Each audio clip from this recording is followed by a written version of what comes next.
কারণ বাবু হচ্ছেন সেই জাতীয় নেতা এবং কর্মী যারা নিজের স্বার্থের জন্য রাজনীতি করেননি। আমার মনে হচ্ছে আমাদেরকে ফাঁকি দিয়ে সে চুপচাপ চলে গেছে। হয়তোবা তার কিছু অভিমান ছিল, হয়তো তার মনে কোনো কষ্ট ছিল, এইভাবে সে আমাদের ছেড়ে চলে গেছে। তার সঙ্গে আমার ব্যক্তিগত সম্পর্ক খুব একটা ঘনিষ্ঠ ছিল না, রাজনৈতিক সম্পর্কটা ছিল অনেক ঘনিষ্ঠ।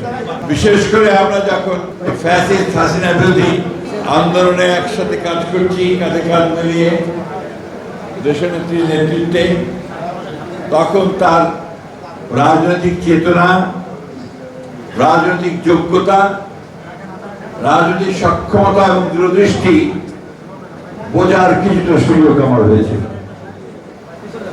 এই জন্য আমার সবসময় মনে হয়েছে বিএনপি রাজনীতিতে যে একটা গ্যালাক্সি অফ ইয়াং সোলজার্স আছে, তাদের মধ্যে অন্যতম একজন সম্ভাবনাময় সোলজার হচ্ছেন শফিউল বারী বাবু। আমার এইসব অনুষ্ঠানে এসে কথা বলতে আমি খুব স্মৃতি তাড়িত হই।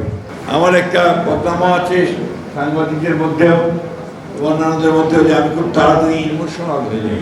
হয়তোবা কারণ যাদেরকে সঙ্গে নিয়ে রাজনীতি করি, যাদেরকে সঙ্গে নিয়ে পথ চলি, তারা যখন হঠাৎ করে চলে যায়, তখন সেই চলে যাওয়া, সেই অনুপস্থিতি, এটা ভুলতে অনেক সময় লাগে। বাবুর শেষ সময়টা আমার কাছে কোনো মতেই আমি সহ্য করতে পারি।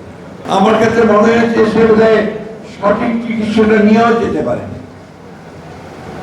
যদিও সেই সময় করোনা বা কোভিডের খুব ভালো চিকিৎসা আসেনি, সেই ট্রিটমেন্ট প্রোটোকলগুলো হাসপাতালগুলো ঠিক সেইভাবে নিতে পারেনি, তারপরেও আমার মনে হচ্ছে আমাদেরকে ফাঁকি দিয়ে সে চুপচাপ চলে গেছে।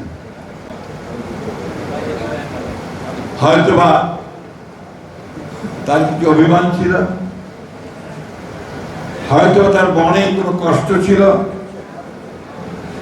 এইভাবে সে আমাদের ছেড়ে চলে গেছে। জীবনের সব আয়োজন এখানে একসাথে। আমি আজকে এখানে দাঁড়িয়ে তার স্মৃতির প্রতি শ্রদ্ধা নিবেদন করছি, তার আত্মার মাগফিরাত কামনা করছি, এবং তার পরিবারের সদস্য, তার স্ত্রী, তার ভাই, তার সন্তানদের প্রতি আমার সহমর্মিতা, সহবেদনা, সমবেদনা জ্ঞাপন করছি। প্রিয় ভাই ও বোনেরা, আপনাদেরকে আমি আন্তরিকভাবে ধন্যবাদ এবং কৃতজ্ঞতা জানাতে চাই যে আজকে এত গরমের মধ্যে আপনারা আজকে বাবুর জন্য, বাবুকে মনে করার জন্য এখানে বসে আছেন। যারা আয়োজন করেছেন তাদেরকেও আমি আন্তরিকভাবে ধন্যবাদ জানাতে চাই যে এতদিন এই ধরনের একটা উদ্যোগ সম্ভবত নেওয়া হয়নি। আজকে যখন নেওয়া হয়েছে সে সময়টা অত্যন্ত উপযোগী সময়, কারণ এখনই বাবুকে স্মরণ করবার সবচেয়ে যোগ্য সময়।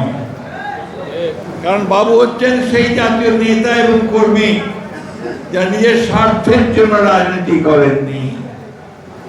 বাবু সেই ধরনের একজন নেতা ছিলেন যিনি গণতন্ত্রে বিশ্বাস করতেন, শহীদ জিয়াউর রহমানের আদর্শে বিশ্বাস করতেন, দেশনেত্রী বেগম খালেদা জিয়ার আদর্শকে বুকে নিয়ে আমাদের তারেক রহমানের স্বপ্নকে সামনে নিয়ে তিনি রাজনীতি করেছেন।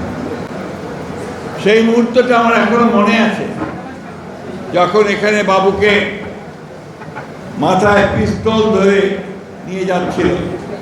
আমরা এখানে ফুটপাথে একটা সভা করছিলাম, পুলিশ চাপিয়ে পড়েছিল, প্রেস ক্লাবের ভেতরে সহজে পুলিশ ঢুকতো না, কিন্তু সেদিন টিভি ঢুকে একদিকে আমার বুক থেকে রাজীবকে ছিনিয়ে নিয়ে গেল, পেছনে বাবুকে